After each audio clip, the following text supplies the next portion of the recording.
ತಲೆ ತಿರುಗಿ 3 ಅಂತಸ್ತಿನ ಕಟ್ಟಡದಿಂದ ವ್ಯಕ್ತಿ ಬಿದ್ದು ಸಾವು. 3 ಅಂತಸ್ತಿನ ಕಟ್ಟಡದ ಮೇಲೆ ಇದ್ದ ವ್ಯಕ್ತಿಗೆ ತಲೆ ಚಕ್ರ ಬಂದು ಕಟ್ಟಡದ ಮೇಲಿಂದ ಬಿದ್ದ ಪರಿಣಾಮ ಸಾವನ್ನಪ್ಪಿರುವ ಘಟನೆಯೊಂದು ವಿದ್ಯಾಕಾಶಿ ಧಾರವಾಡದಲ್ಲಿ ನಡೆದಿದೆ.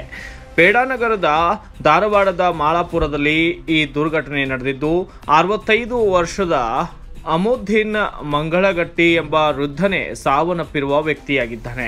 ಇನ್ನು ಕಟ್ಟಡದ ಮೇಲೆ ವೃದ್ಧ ವಾಕಿಂಗ್ ಮಾಡುತ್ತಿದ್ದ ಸಂದರ್ಭದಲ್ಲಿ ಆತನಿಗೆ ತಲೆ ಸುತ್ತು ಬಂದು ಕಟ್ಟಡದ ಮೇಲಿಂದ ಬಿದ್ದಿದ್ದಾನೆ.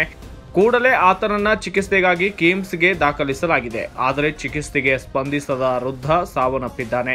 ಉಪನಗರ ಪೊಲೀಸ್ ಠಾಣೆಯಲ್ಲಿ ಈ ಸಂಬಂಧ ದೂರು ಕೂಡ ದಾಖಲಾಗಿದೆ. Bureau report, Kannada Janashree news, Dharwad. ಪೂರ್ತಿ ಸುದ್ದಿ ಅಥವಾ ಸ್ಪೆಷಲ್ ವಿಡಿಯೋಗಳನ್ನ ನೋಡಲು ಹಿಂದೆ ನಮ್ಮ ಕನ್ನಡ ಜನಶ್ರೀ ಯೂಟ್ಯೂಬ್ ಚಾನೆಲ್ ಅನ್ನ ನೋಡಿ, ಜೊತೆಗೆ ಲೈಕ್, ಶೇರ್, ಸಬ್ಸ್ಕ್ರೈಬ್ ಮಾಡುವುದರ ಮೂಲಕ ನಮ್ಮನ್ನ ಪ್ರೋತ್ಸಾಹಿಸಿ.